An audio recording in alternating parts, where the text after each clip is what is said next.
On va maintenant parler d'Ousmane Dembélé.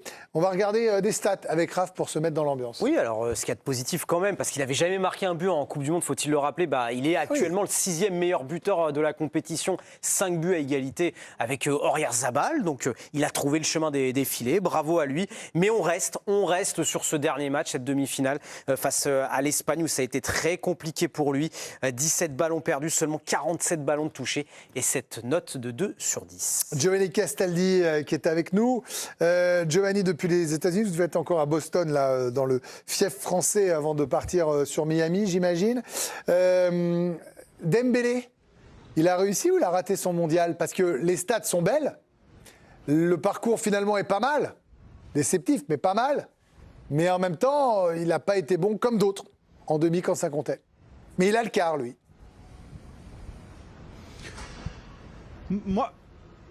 Moi, je trouve quand même, Greg, pour le coup, qu'il a plutôt réussi son mondial. Si on prend le passif de ces grandes compétitions avec l'équipe de France, c'était beaucoup plus compliqué que ça. Il avait un abattage défensif important, mais sur l'aspect offensif, il n'existait pas. Il n'avait pas de stats.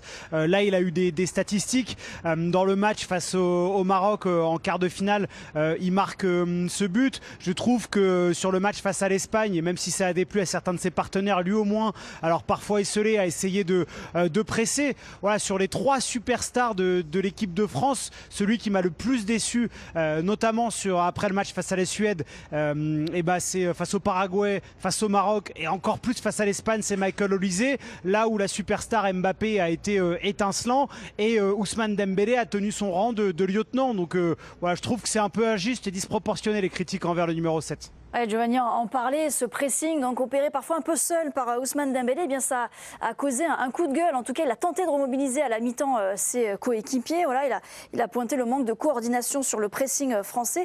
Une remarque qui n'a guère été appréciée par certains de ses coéquipiers, des joueurs qui ont souligné que Dembélé s'énervait seulement lorsqu'il était lui-même en difficulté. Ouais, alors c'est un peu... je viens vous voir, Vicage Dorasso, parce que vous étiez sur le bord d'une pelouse en demi-finale. Vous répondez quoi, oui ou non sur rater le mondial? Je dirais plutôt non. Ouais. Le coup du pressing, là où il va râler, ce que disent les autres. Parce que lui, au PSG, il est habitué à avoir une machine. Il est le ballon d'or du PSG, quoi. Il n'est pas le ballon d'or de l'équipe de France. Il n'était pas le joueur le plus important de la sélection. Le système, il est fait pour Kylian Mbappé. Je trouve que dans ce rôle-là, finalement, il s'en sort pas si mal que ça. Voilà, il a quand même des stats, il a mis un but contre le Maroc. Parce que le but en quart, au moins, il le met quand même, c'est pas rien, quoi. Et puis il a essayé d'apporter ce pressing. Je ne sais plus c'est quel match où on les voit. C'est le deuxième match contre l'Irak où ils vont presser 2 fois. Et 2 fois, c'est lui qui embarque tout le monde. C'est un truc qu'ils n'ont pas travaillé. Ils n'ont pas eu le temps. La sélection, c'est particulier. Les Espagnols le travaillent. Nous, on ne l'a pas travaillé. Donc, ils l'ont pas fait ensemble. Donc voilà, je trouve qu'il est un peu sacrifié dans le système Deschamps.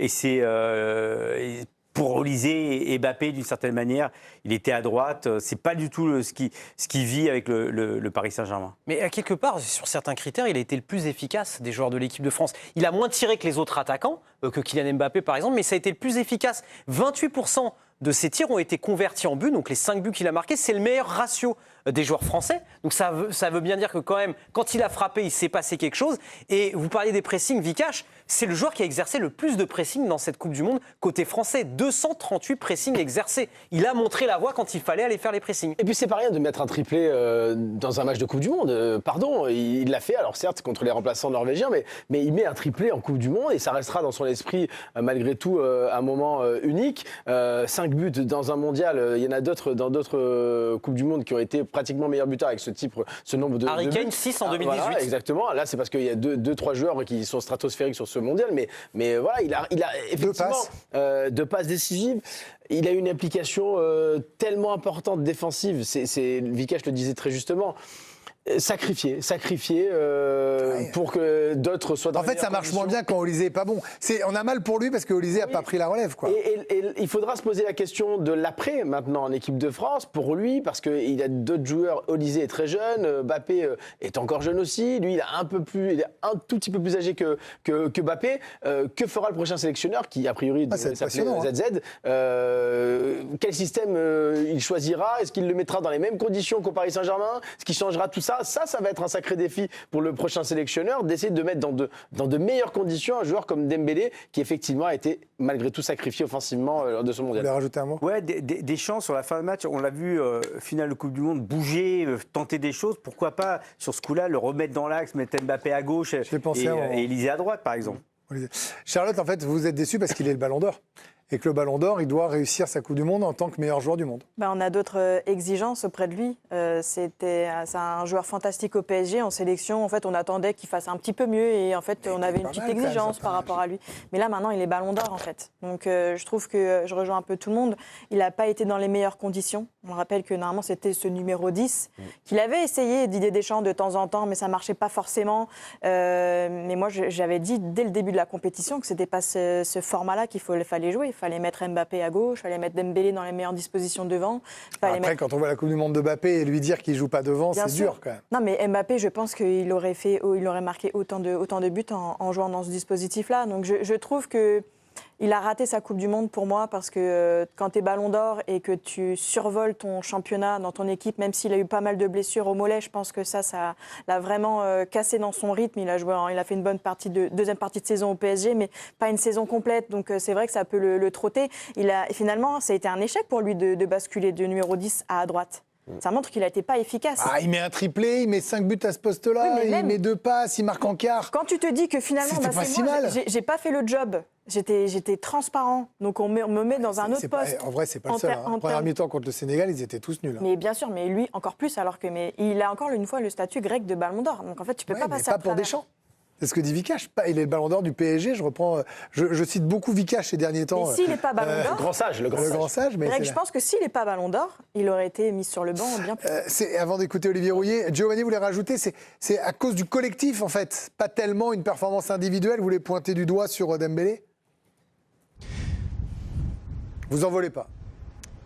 Mais en fait, je trouve que l'histoire récente du football moderne nous prouve quand même que, évidemment, il y a des joueurs qui sont dominants et à chaque fois, c'est les joueurs les plus forts qui font des différences les plus importantes. Mais les équipes qui règnent en club, c'est le Paris Saint-Germain qui a un football total, fait de mouvements où à chaque fois le collectif est sublimé. Et que les deux équipes de la Coupe du Monde qui sont en finale, l'Espagne avec leur meilleur joueur qui est clairement diminué, a un cadre et un socle collectif très puissant. Et l'Argentine, on a un collectif très fort, soudé autour du plus grand joueur de l'histoire. Donc en fait, moi je veux bien qu'on fasse des débats sur le positionnement de Dembélé, qu'il était sacrifié ou non, mais quand l'équipe de France était citée jusqu'à sa défaite face à l'Espagne comme la plus belle équipe à avoir joué offensivement, que la symphonie était sublime, que les rôles étaient parfaitement rétablis avec Olysée en 10 qui était comparé à Platini, Mbappé le plus grand joueur de l'histoire de la Coupe du Monde et Dembélé le Ballon d'Or sur le côté droit ultra efficace qui met les triplés, ça posait de problème à personne. C'est une animation qui est collective et tous les joueurs Ballon d'Or ou non sont dépendants de ça en fait. Olivier, vous terminez ? Oui, j'aime bien ce qu'il est en train de dire parce que je suis complètement dans le sens de Giovanni parce que c'est totalement vrai. C'est vrai. Moi, je trouve pas qu'il a été sacrifié. Je suis pas d'accord avec ça. Moi, je trouve qu'il y avait un système qui était mis en place, ça fonctionnait bien. On a tous, malheureusement, ce problème de cette demi-finale. Mais cette demi-finale, c'est pas la défaite de Dembélé, c'est une défaite collective. Et je trouve c'est pourquoi moi j'ai mis juste un peu parce que c'est cette demi-finale qui me reste dans la tête et cette façon dont il a eu malheureusement, qui n'a pas été soutenu par ses coéquipiers parce qu'il n'a pas su le faire peut-être, de faire les pressings. Mais autrement, il n'a pas été sacrifié. Dembélé, il a fait des choses extraordinaires quand il marque son triplé, on est tous debout. Parce qu'il marque des buts de jolis, ils sont magnifiques. Techniquement, c'est parfait. Moi, je trouve qu'il est à sa place en équipe de France. J'ai aucun souci avec ça. Parce que c'est le système avec Mbappé, avec Olysée. Et le prochain sélectionneur, il va le perdurer, moi j'en suis sûr. Je ne vois pas pourquoi on changerait. Je ne vois pas. Après, ça va être intéressant de voir comment il va décider de faire jouer ces quatre-là. Est-ce qu'en cours de match, il peut se dire là, je remets Dembélé devant, Mbappé à gauche, mais juste un quart d'heure, une demi-heure, 3 quarts, fin de match. Il y a peut-être d'autres choses à créer, mais effectivement, si vous les faites jouer tous les 4, il n'y a pas 3000 options. Non, mais le statut de Ballon d'Or, il faut un peu l'oublier parce que il ne faut pas juger Dembélé parce que c'est un Ballon d'Or. Il est dans un collectif. Ouais, Ah non, le Ballon d'Or, T'as un statut normalement, à part. il est le joueur le plus important.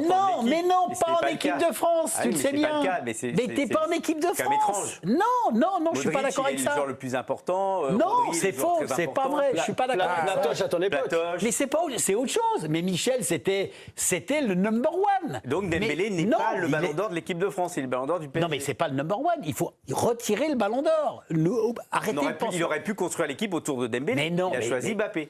Mais ça, tu le sais bien depuis longtemps, quand même. On le savait, C'est les pas Dembélé le nouveau. savait Je aussi. sais, pas de problème. Mais Bah, c'est pour ça. Mais c'est factuel. C'est un Ballon Ça d'Or. prête c'est pour ça à qu'il est débat, il a raison. Non, mais c'est Bon. pour ça qu'il n'est pas C'est un choix, sacrifié. c'est un choix de défense. 20h49. Mais il y a de longue date. Je vais pas chercher à les réconcilier. En plus, ils s'engueulent même pas vraiment. Giovanni, bonne soirée. Good evening, my dear. Non,